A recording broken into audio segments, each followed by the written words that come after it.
통치자란 지 권력을 위해 무엇이든 할 수 있는 사람이다. 그런데 정반대로 전 세계에 평화를 만들 수 있다는 사람도 있습니다.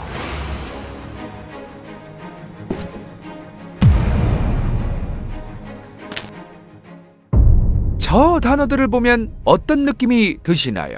상당히 거지 같고 문제가 많으며 불법적이고 당장 이 세상에서 사라져야 할 것들이라고 생각되실 겁니다. 그런데 저 단어들이 실제 정치꾼들이 해먹기 위한 얼마든지 사용 가능한 무기들이라고 말한 사람이 있습니다. 마키아벨리, 아마 아시는 분들은 아시겠지만 16세기 군주론이라는 책으로 아주 유명한 저자입니다. 마키아벨리는 자신이 쓴 책 군주론에서 효율적이고 성공적인 정치권, 달리 말하면 국민들 세뇌시키고 선동시키며 쿠데타도 일어나지 않으면서 천년만년 오랫동안 왕 이어가며 헤쳐먹기 위해선 무엇이든 할 수 있다고 얘기합니다. 셰익스피어와 왕자의 게임에 이르기까지 아마 효청자분들도 다양한 책과 영화에서 마키아벨리의 저 피도 눈물도 없는 정치꾼 드립들을 보곤 하셨을 겁니다. 잔인해질 것, 권력을 쥘 것, 자신의 뜻대로 할 것. 마키아벨리의 군주론을 보면 마키아벨리가 정말 피도 눈물도 없는 사람일지도 모르겠다는 생각이 들 정도의 멘트들이 상당히 많이 있습니다. 예를 들어 속임수로 얻을 수 있는 것을 절대 힘을 써서 얻으려 하지 마라. 사랑과 두려움은 공존하기 어려우니 사랑보단 두려움을 주는 존재가 되는 것이 훨씬 안전하다. 누군가에게 만약 상처를 입혀야 한다면 훗날 그가 복수를 하지 않을 정도로 가혹하게 해야 한다. 호기심은 저런 멘트들을 볼 때 실제 현실에서 왕이 권력을 유지하기에 유리하게 만들 수단들이라고 생각은 들지만 한편으로 대놓고 저런 말을 어떻게 할 수 있는지 놀라울 따름입니다. 그런데 저렇게 국물도 없이 말하는 마키아벨리와 달리 현재 2021년까지도 오지게 싸우고 앉아있는 이 지구에서 평화가 찾아올 수 있다고 주장을 한 사람도 있었습니다. 1700년대부터 국제평화에 대해 줄기차게 주장해온 바로 칸트입니다. 사실 호기심을 포함해 현재까지도 수많은 국제정치학자들은 저 칸트의 주장에 동의하지 않습니다.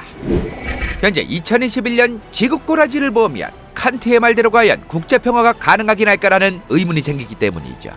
칸트는 전 세계의 평화가 이루어지기 위해서 세 가지가 가능해져야 한다고 주장했습니다. 첫 번째로 전 세계가 공화국이 되어야 한다.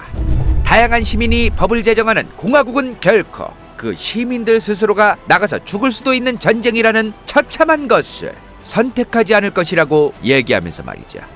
두 번째로 공화국 연방을 형성하라. 칸트의 첫 번째 전제처럼 전 세계가 공화국 국가가 된 이후 오늘날의 유엔과 비슷한 여러 국가들의 연방 제재 같은 것이 형성된 후 그 다음엔 다 같이 무역을 하라는 겁니다. 평화를 유지하면 서로 무역을 하며 돈을 벌고 개이득을 보고 있을 텐데 굳이 구태여 국가들이 전쟁에서 돈 개털될 꼬라지를 선택하진 않을 것이라면서 말이죠. 물론 현재 미중 무역 전쟁 같은 꼬라지를 보면 저 얘기도 실제 가능할지는 의문입니다. 세 번째로 세계 시민주의를 받아들여라. 칸트는 살면서 끔찍한 전쟁을 겪어본 인간은 자신들이 죽기 싫어서라도 전쟁을 원치 않게 될 것이며 평화를 유지하고 싶어질 것이라고 생각했습니다. 실제 한국에서 6.25 전쟁을 겪으신 어르신들이 전쟁은 참 끔찍하다며 반복되어서는 안 된다고 하는 분들도 계시긴 한데, 그러나 몇몇 분들은 과격하게 그냥 전쟁을 벌이자고 하시는 분들도 간혹 계시다 보니 이러한 현실을 보다 보면 칸트의 주장이 실제 현실에서 맞는지 의문이 많이 드는 부분입니다. 사실 칸트의 말이 맞든 맞지 않든 우린 여러 철학자들을 통해 기발한 발상과 발상의 전환까지 얻게 될 수 있고 새로운 발상이 떠오르기도 합니다. 그렇기에 다양한 철학자들의 철학을 공부하는 것이 인류 사회 발전을 위해 상당한 도움이 될 수 있는 거죠. 그런데 우린 철학을 공부하기 위해서 여러 권의 책을 한 번에 구매해서 보기엔 상당히 부담스러울 때가 많습니다. 짧고 굵고 간결하게 수많은 철학자를 한 권에 집어넣으면 개이득일 텐데, 그래서 오늘 이 책을 소개해드리고자 합니다. 필로소피 랩. 책 한 권에 무려 133가지의 철학을 한 가지당 2페이지로 담은 책 필로소피 랩.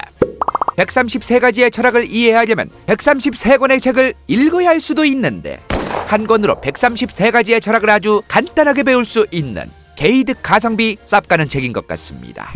물론 디테일하게 공부를 하기 위해선 철학자들의 책을 직접 구매해서 보셔도 좋겠지만 직장 다니느라 바쁘고 주식 공부하느라 바쁘고 유튜브 보느라 바쁘고 게임하느라 바빠서 간단하게 철학 한 가지당 2페이지로 공부하고 싶으신 분들에겐 너무나 안성맞춤 알잘딱깔센 책인 것 같습니다.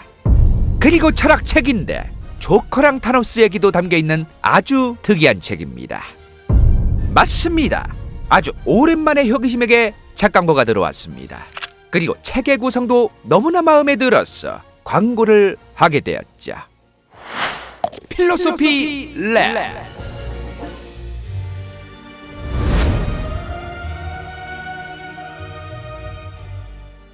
볼만했다면 좋아요와 구독, 재미없었다면 싫어요를 눌러주십시오.